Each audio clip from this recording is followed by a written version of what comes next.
Oye, Milis, ¿tú eres yogi? Yo creo que ser yogi implica más que una etiqueta. Para eso tenemos un gran invitado el día de hoy que es Carlos Alquicira y nos va a hablar acerca de ser yogi. Esto es yoga. ¡Comenzamos!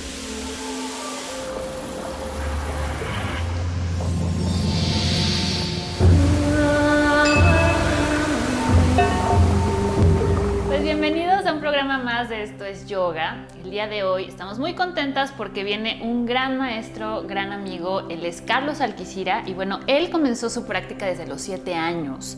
Comenzó en un deportivo y posteriormente empezó a hacer la práctica de Kundalini Yoga y 10 años después, a los 17 años, comienza a ir como tal a un Shala y se certifica como maestro de Kundalini Yoga.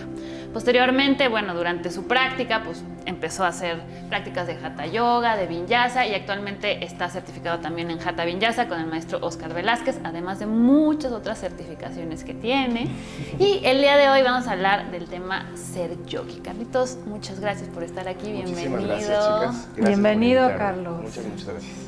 Pues vamos a empezar, Carlos. ¿Tú eres yogi? Pues yo creo que ser yogi implica muchísimas cosas, mucho compromiso.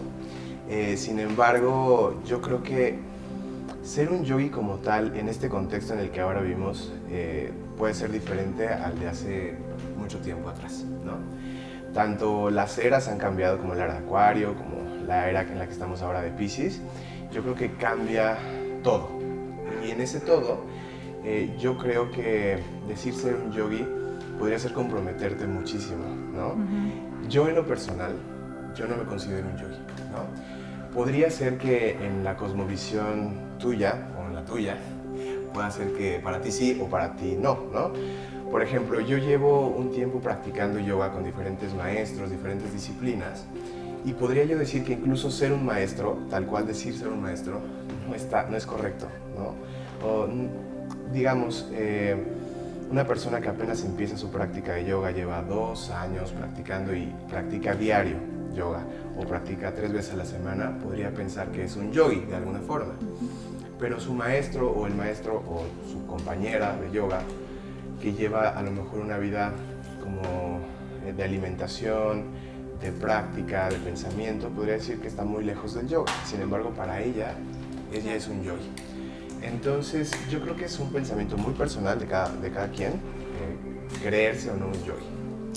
Entonces, ok, escuchando esto, ¿cuáles crees tú que sean las características de un yogi? O sea, tú, Carlos Alquicira, ¿qué implica ser un yogi para ti? ¿Cuáles serían las características ideales para ser un yogi? Pues como decía, el compromiso, sin embargo, también es importante que dentro de ese compromiso sepamos, digamos, en qué contexto estamos, ¿no? Por ejemplo, si practicas Kundalini Yoga, que yo en su momento lo hice, y cuando yo llegué a practicar Kundalini Yoga a este ashram, pues yo llegué y de repente veía fotos de gurús, de mi maestro con turbante, con barba, y yo decía, wow, qué lejos estoy de poder ser un yogi, ¿no?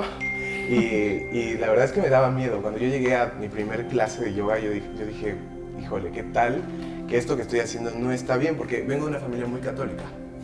Entonces, el encontrarse con esto y decir, híjole, ¿hasta qué punto puedo soltarme, ¿no? Y ser yo, y decir, ¿me gusta o no me gusta?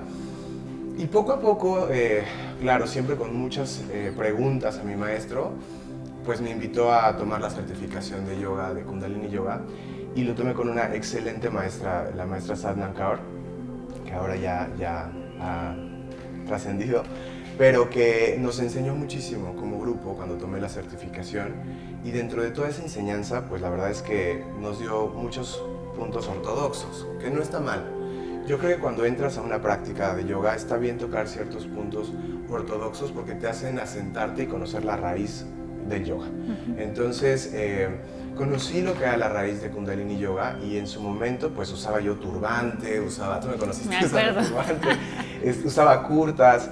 Y de repente yo llegaba, por ejemplo, a dar clase al deportivo y llegaba yo en kurta y llegaba con turbante y claro que todo el mundo veía y decía, ¿qué onda? ¿De dónde viene? ¿De qué religión es? ¿De qué religión es? Incluso hasta en el taxi, ¿no? O sea, me cobraban carísimo porque creían que pues, yo era de otro lado, ¿no?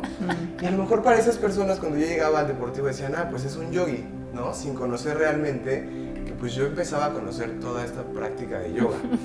Cuando yo estoy ahí dando mis clases y conociendo toda esta técnica, me doy cuenta que se va a escuchar un poquito feo, pero es mucha parafernalia. Pero dilo. Es mucha parafernalia. O sea, si me escucha alguien que practica Kundalini, yo voy a decir, bueno, este es un, no sé, pero... Desertor. Ajá, pero finalmente yo creo que cuando realmente vives algo, lo compartes con amor, no importa si estás vestido de blanco, de negro, si tienes el cabello largo, si no te cortas el vello, si usas diferentes y distintos tipos de ropa, yo creo que no importa. Está bien conocerlo, porque conoces la raíz, pero ya ahí tú dices, esto me pertenece, esto no es mío, y empiezas a ser natural, a compartirlo de una forma natural. Esto está muy interesante, Carlos, porque creo que hoy en día creemos o incluso nos amoldamos a ser yogis según cierto grupito o cierto estilo de yogis, ¿no? Entonces los Kundalini es un ejemplo muy claro de un estilo de vida más ortodoxo dentro del yoga, pero igual los Ashtangis tienen ciertas formas de ser, Sí. de moverse, de distinguirse, etc. Entonces, aquí viene esta pregunta, ¿es una etiqueta ser yogi o por qué la manejamos tan a la ligera? Yo creo que ahora sí puede ser una etiqueta de alguna forma ser yogi, ¿no? Sin embargo, yo creo que está en el ego creérsela. O sea, de verdad, yo no me considero un yogi. Yo no me considero un yogi. Mi ego podría engañarme. O sea, en Kundalini Yoga tenemos esta visión que es la Maya, que el maestro Yogi Bhajan hablaba acerca de la Maya, que es una situación ilusoria que tenemos incluso como maestros de yoga. Empezamos tomando clases de yoga, no la creemos, hacemos posturas divinas, hermosas, las subimos a Instagram. Y nos sentimos acá. Y de repente, y el ego te lleva. Pero de repente, eres maestro de yoga, lo que sea, y tal vez esta espinita de decir, pues está padre, conoces lo que es a lo mejor una certificación de 200 horas, que ahora hay muchísimas, en diferentes contextos, en diferentes ramas del yoga y que ahora van surgiendo más, que no está mal, que hablaremos de eso más adelante. Pero llega un punto en donde, empiezas a dar clases de yoga y tu ego puede engañarte. Tu ego puede engañarte y creerte un yogi. ¿No? Sí. Y hay mucho atrás, hay mucho contexto atrás que tienes que pasar por ser un yogi, que yo considero. O sea, entonces, ¿sí consideras que durante el tiempo este concepto de ser yogi ha cambiado? Sí. O sea, ¿cómo lo ves ahora? O sea, nosotros cuando estudiábamos, ¿no?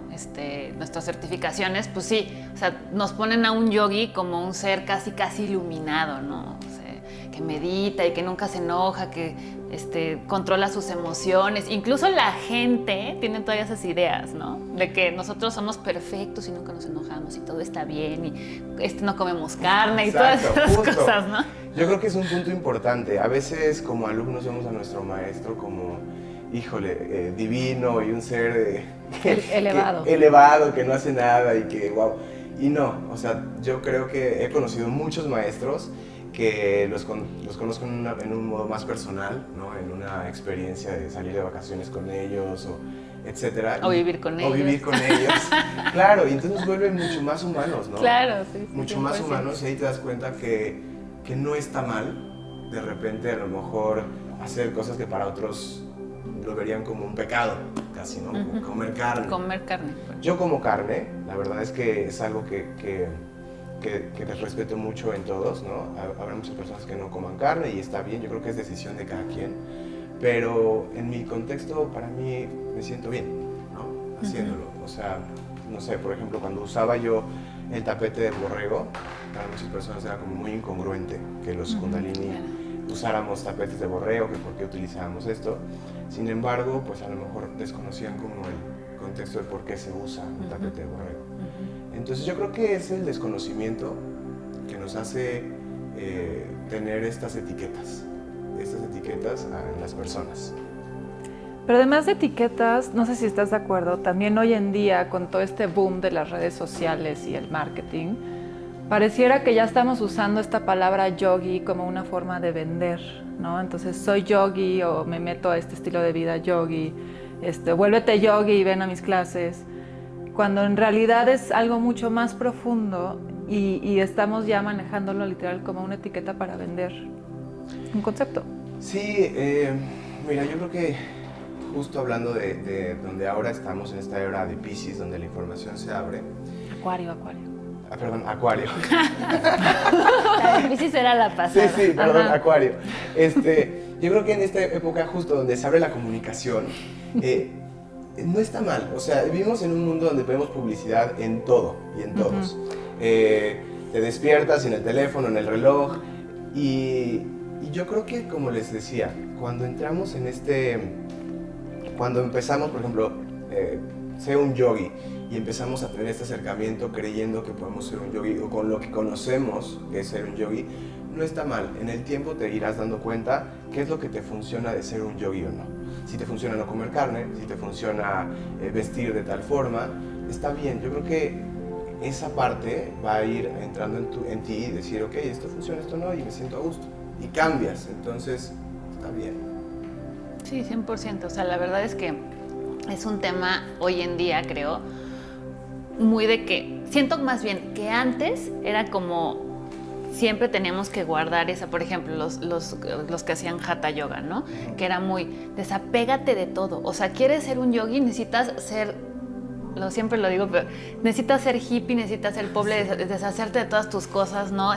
No apegos, no nada. Entonces, definitivamente, como tú dijiste al principio, los tiempos van cambiando, ¿no? Evidentemente, junto con los tiempos que van cambiando, nosotros tenemos que evolucionar, o sea, no nos podemos quedar en la onda o sea, no podríamos nosotros ahorita ser un yogi de la India porque, o sea, no hay forma, no hay manera. Yo creo que es la adaptabilidad, ¿no? Exactamente. Entonces, tú, Carlos, ¿cómo, desde tu punto de vista, cómo llevas el ser yogi en tu vida? O sea, ¿cómo lo aplicas tú?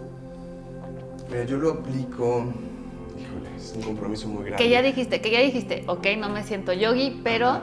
o sea, en base a todos estos digamos, enseñanzas que has vivido durante toda tu vida, durante tus prácticas, los maestros que has conocido, las certificaciones, tú, Carlos, ¿qué es lo que tomas? O sea, ¿con qué te quedas tú? Pues mira, yo me quedo mucho con el amor al compartir el yoga. O sea, yo cuando imparto una clase de yoga y a lo mejor nunca han tomado yoga y de repente me dicen, ¿sabes qué? Me siento muy bien, cambió mi día o cambió tal situación, eso me genera un amor inmenso al yoga, ¿no? Uh-huh. Y el compartirlo con los demás, el que sea una herramienta, una muleta para poder lograrlo, es algo que a mí me hace sentirme bien, ¿no? Y a lo mejor a algunos puede ser sentirme un yogi, porque finalmente comparto lo que he aprendido con ese amor que lo aprendí y cuando llega y cuando genera esta semilla, he tenido muchos alumnos que empiezan con las clases y poco a poquito, a los meses, a los años, les da estas ganas de tomar una certificación de yoga y después, unos años después ya los veo dando clases y la verdad es que me llena de mucho amor y decir, wow, qué padre que pude ser un poquito esa semilla, ¿no? que sembró para que puedan encontrarse con la práctica de yoga. Y en cuanto a la adaptabilidad de la práctica, pues considero que he tomado con varios maestros y con varios tipos de yoga y siento yo que la práctica se adapta a este tiempo.